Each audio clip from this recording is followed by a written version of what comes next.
शुक्ला जी, ये प्रेम शुक्ला जी, जिस सवाल की तरफ मैं ले जाना चाहता हूं, मुझे लगता है कांग्रेस न तो जाएगी और उस सवाल का हल तो बहुत मुश्किल है, और अगर उसका हल निकल गया तो मुझे लगता है कि प्रेम शुक्ला की पार्टी के लिए थोड़ी दिक्कत बढ़ जाएगी। अभी आसानी के साथ आप लोग चुनाव जीत रहे हैं, बताइए। नहीं, मैं 1 मिनट, प्रेम शुक्ला से सवाल है। प्रेम शुक्ला, राम मोहन जी। जी जी जी जी जी राम मोहन जी, देखिए ऐसा है कि श्रीमान राहुल गांधी 95 चुनाव हार चुके हैं, और 95 चुनाव हारने के बाद भी कांग्रेस अगर श्रीमान राहुल गांधी पर ही विश्वास करती है, उसको भारत के लोकतंत्र पर विश्वास नहीं है, भारत के संविधान पर विश्वास नहीं है, भारत की संवैधानिक संस्थाओं पर विश्वास नहीं है, भारत के सर्वोच्च न्यायालय पर विश्वास नहीं है, भारत की संसद पर विश्वास नहीं है, भारत की कार्यपालिका पर विश्वास नहीं है, सिर्फ उनको विश्वास जो है रोमपुत्र राहुल गांधी पर है।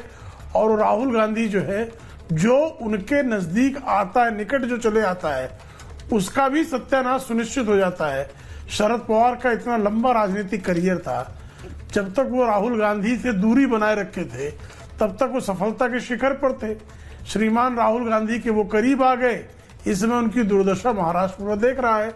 श्रीमान उद्धव ठाकरे की दुर्दशा पूरा महाराष्ट्र देख रहा है, किस दुर्दशा को प्राप्त है।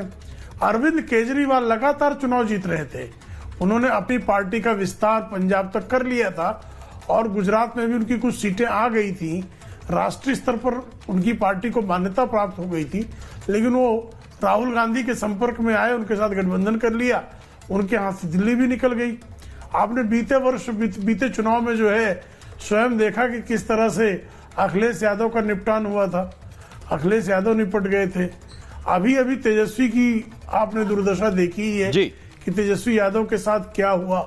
तो श्रीमान राहुल गांधी जहां जहां पांव पड़े राहुल के तहता बंटा ढार, ये सब देख रहे हैं, और इस चीज से जो अपरिचित है, जो इसको जानकर भी जो है अगर अनदेखा करेगा तो उसका परिणाम वो भुगतेगा। ठीक है, अब मैं इसमें शामिल करना चाहता हूं निवान शर्मा।